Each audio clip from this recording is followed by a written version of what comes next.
them after you've just done all that, and probably all stressed out about where you're at now on those things. They're just assessments to try to put us into categories which can help basically with the amount of carb consumption that will work best for you.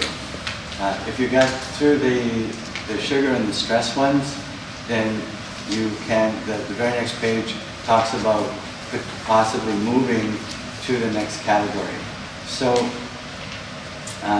if you were in like the highly stressed or the high blood sugar rating, then you would probably need to move to a different burner type. So not to single out anyone, but so if you were in the blood sugar assessment, if you were greater than 30, then we should probably move you, if you're not already, to the sugar burner category, which limits the carbohydrates. If you're highly stressed, then we would actually like to add some carbohydrates. So if you're in the upper ranges of either of those, we could move to the next category. It's probably confusing because it's the first time you've ever seen it.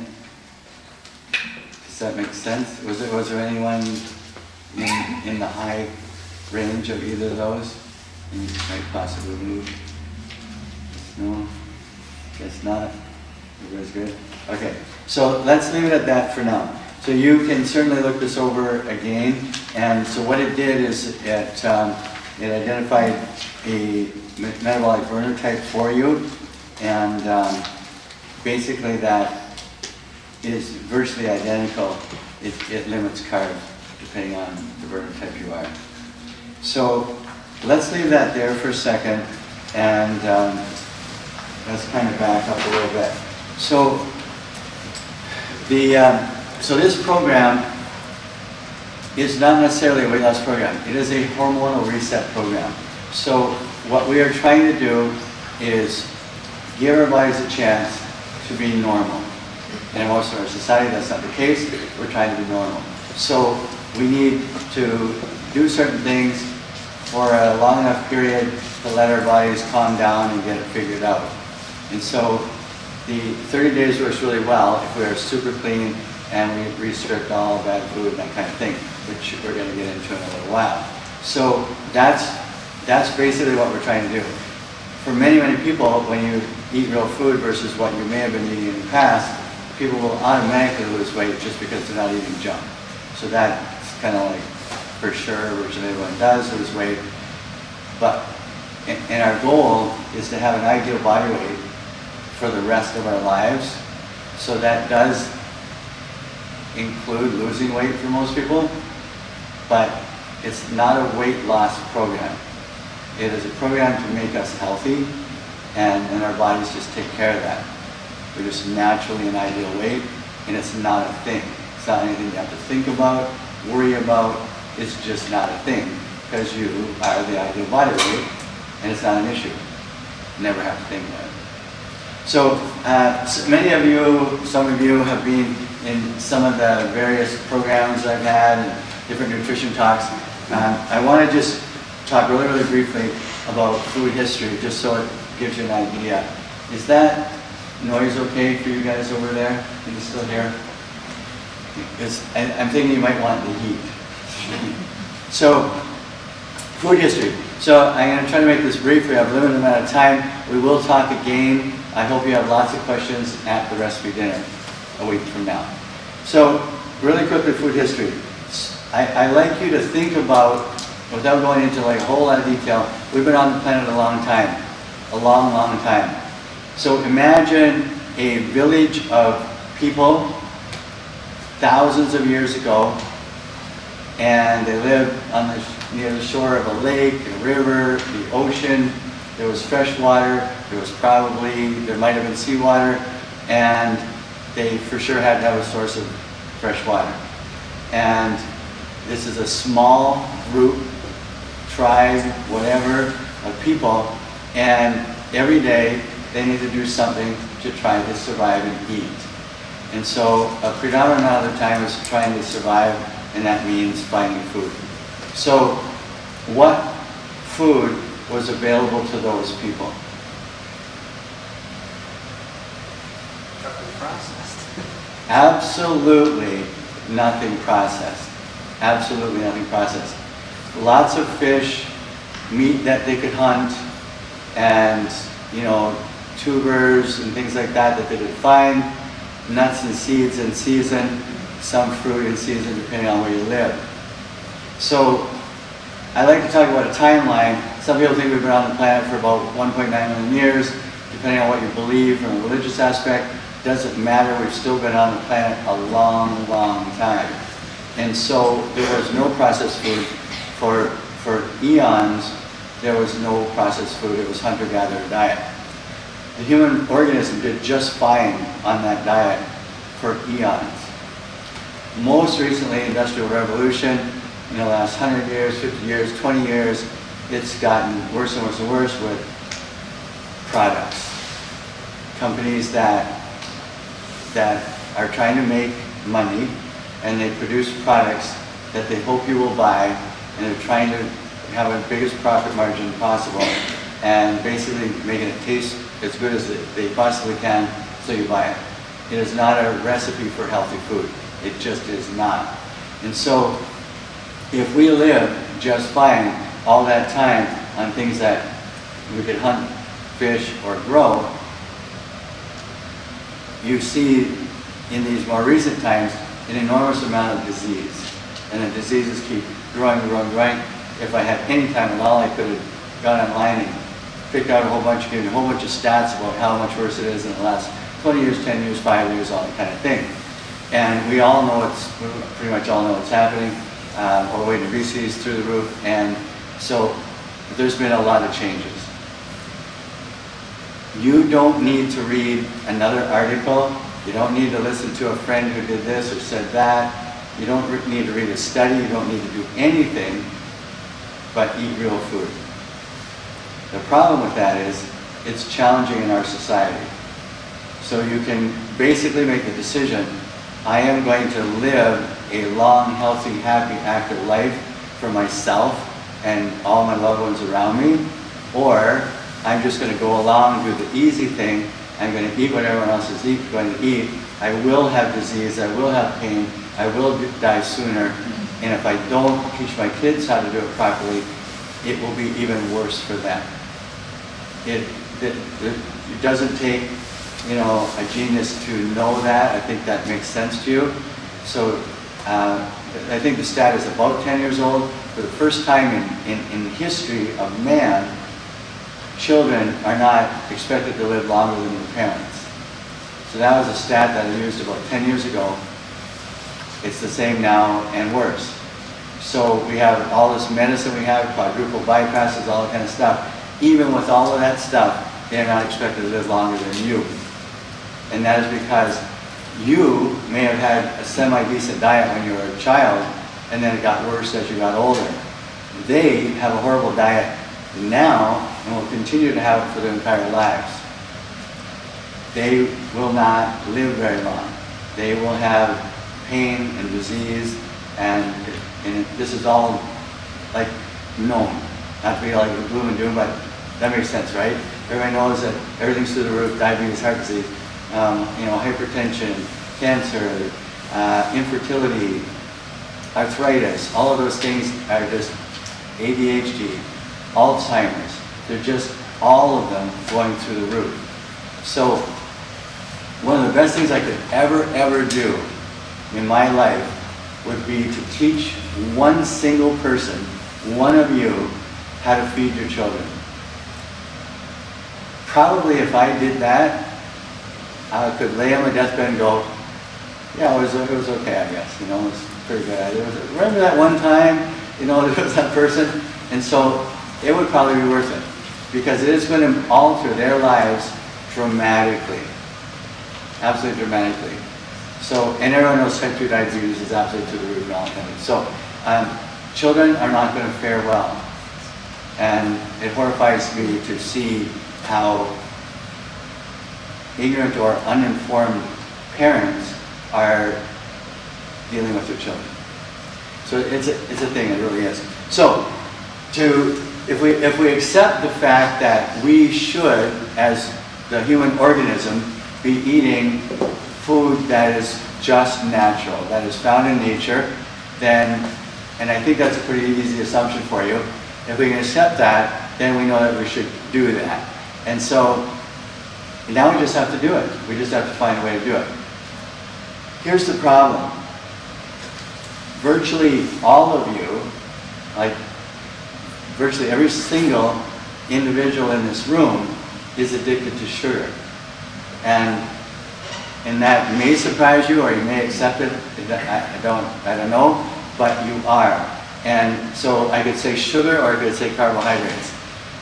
So if we know now that we have all kinds of technology and brain scans or whatever, I used to try to remember what drug hit the pleasure center or whatever. So sugar, it's the same pleasure center in your brain which causes addiction. I used to try to remember, but it doesn't matter. It's all of them. Caffeine, nicotine, heroin, cocaine, meth, all of that stuff hits the same pleasure center as sugar. And so some people will fight you on the fact that they're addicted to sugar, but they absolutely are. It's a fact. It just is. But sometimes addicted people will often fight the fact that they're addicted, whether it be smoking or drinking or drugs or whatever.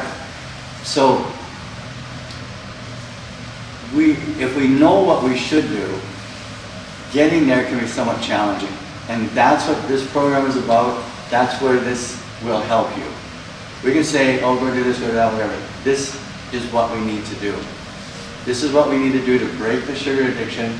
And just really quickly, just to kind of give you an idea, so I keep saying sugar, but white flour, very common in all food products, and it is assimilated faster than sugar. So I'm jumping ahead a little bit, but there's this thing called a sugar or glycemic index. So if table sugar is 100, table sugar is bad. Cavemen, Native Indians, whoever, Europeans, never had any sugar whatsoever, none, zero, for eons and eons. And so table sugar at 100, bad. Okay? And then some foods have a lower glycemic index, like broccoli is quite low. It doesn't have very much starchy content. Bananas, mangoes, things like that have a higher starchy carbohydrate content, and they're higher on the glycemic index. Refined white flour is higher than 100. It's higher than table sugar. It's assimilated in your body quicker than sugar, which we should never, ever have. The human organism should never have sugar. And there's sugar in virtually every product when you go to the grocery store and you start reading them. And they can be hidden in there in lots of different ways. There's like 100 and some ways to call sugar, give it a different name. And so basically if you pick up a box or a can, it's got sugar in it. And so we need to stop that, and I actually do have a little thing here about sugar. So it says here, 100 years ago, the average American had 1 pound of sugar per year, whole year. Okay, now, today, children and adults have 90 to 180 pounds of sugar per year. They had 1, now there's 90 to 180. That's really a lot. And that equates to a quarter to a half a pound. So if you think of a pound of butter, half a pound, that's very dense as well, of sugar every day. That equates to 30 to 60 teaspoons of sugar every day. And then people will go, well, I don't have that much. But you do, because it's hidden in everything. And the things that you know you shouldn't eat that you do, it's there too. So it's a problem. It's the biggest reason that we have disease. It's the biggest reason on the planet right now that we have disease. Did you have a question? You want to go searching? Okay. And so, and for example, when we look at some other things, when we talk about food products and the things that are so bad for us, so we know that omega-3 fatty acids are really good for us. there is a lot of omega-3 fatty acids in fish. So remember that little village or little tribe of people who live near a little body of water or a big one or whatever. Even eons ago, they could figure out how to make a net or something pointy and catch fish. Fish is protein, protein is life, omega-3 fatty acids. In wild meat, so something that's running around out there. Now you can't even say deer or venison now, because there are so many GMO cornfields and soy fields. That's what they eat a lot of. Okay, so but anyway, let's say there's some grass-fed animal out there, just was like normal natural. That cow, let's take a cow for example, a totally grass-fed cow has lots and lots of omega-3 fatty acids. When they're hanging up in the facility, the butcher, the facility, the processing plant, and they're all hanging up there, you know, with all their extremities chopped off in their skin, and they're hanging up there.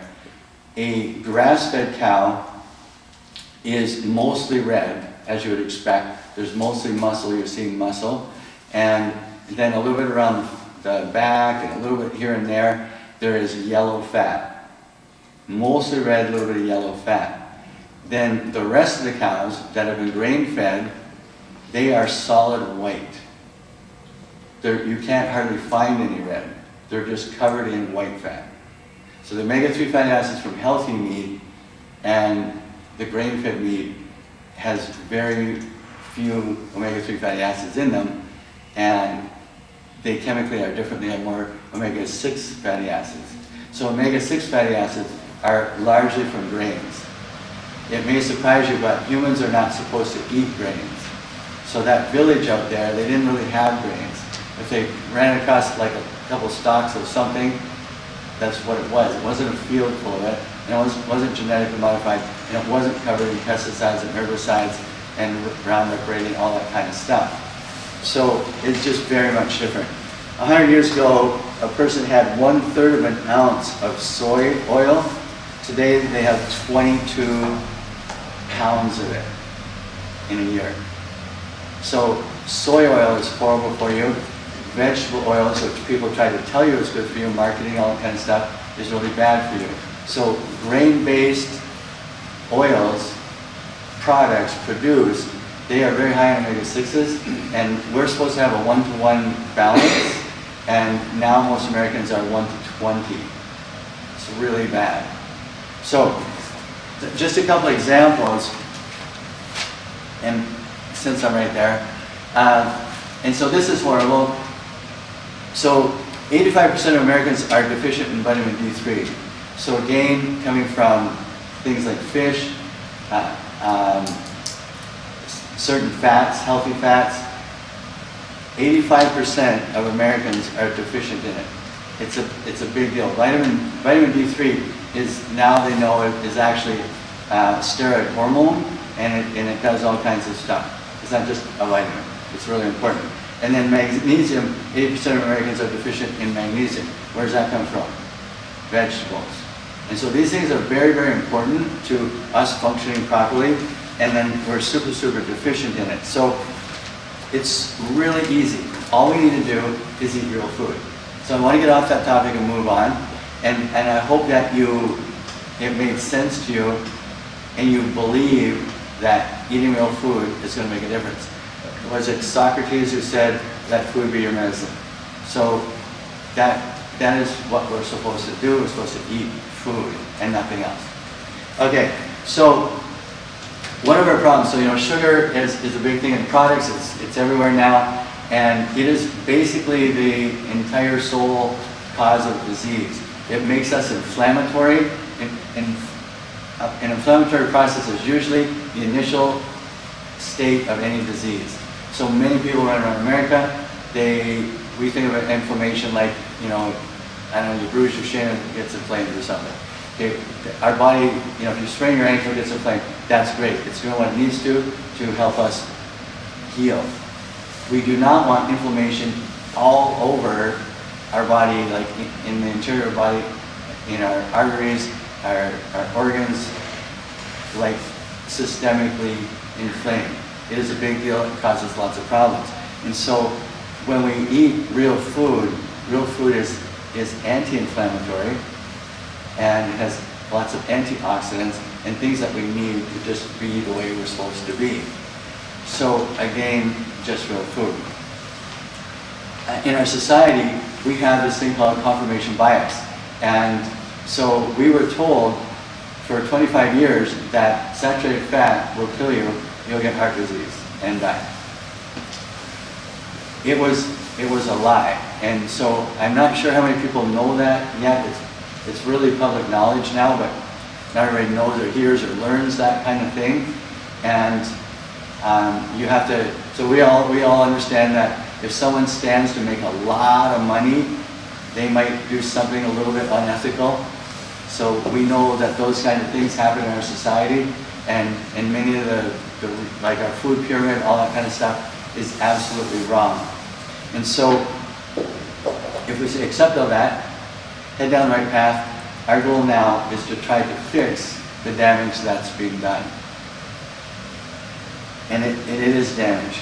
So even now, because I grew up in that generation, when I'm eating lots of fat, it still crosses my mind, oh shit, am I doing the wrong thing? Like, am I going to get, die of a heart attack, whatever? And because it's ingrained in us. People watch news stations that agree with their opinion. Confirmational bias. Red wine. So there's some studies that say there's some benefits for red wine. Red wine is alcohol is a toxin. Excuse me, but people will jump on that study, as in singular, and then go, yeah, but wine's good for me, because they are addicted to those 2 or 3 glasses of wine every night. It's an addiction. It has sugar, and it has alcohol, and it's an addiction. If you do that every night to feel better, to calm down, to de-stress, to whatever, it's an addiction. And it's a toxin, and it's the wrong thing to do. So we need to just like get rid of all those things that are in the back of our head. I heard this, I read this, I this, or that, whatever, and just stick to real food. If you trust that, we're good to go. I hope that makes sense to you. Okay, so the program. You are going to use Whole30 quality foods. We're basically doing the Whole30 program, but with the important aspect of carb restriction relative to our metabolic burner type. We are not all the same. We have only 3 types here, but it's going to help to put us in a group. And it's going to make a difference, a huge difference. So some of you are sugar burners, or mixed burners, or fat burners. It makes a big difference on how much carbs you have. If you went past that and you see the burner plates, the plate of food, everybody's got half vegetables. And then between the 3 different burner types, it just had more protein and less carbs, or more carbs and less protein. That's all it changed on it. And so limiting our carbs is really, really important, especially when we're trying to heal up. So remember, we're trying to give your bodies a chance to form a baseline, to stabilize, to normalize. And when that starts to happen, things start to work. Hormones, which are signaling substances, tell our bodies to do all kinds of things, we need those things to get correct. And we need this all to calm down, allowing our bodies to do that. Makes a big, big difference. When we know, so there's a lot of things that I cannot relate to you. I can't tell you the chemical process that happens when we do this, that, or the other thing.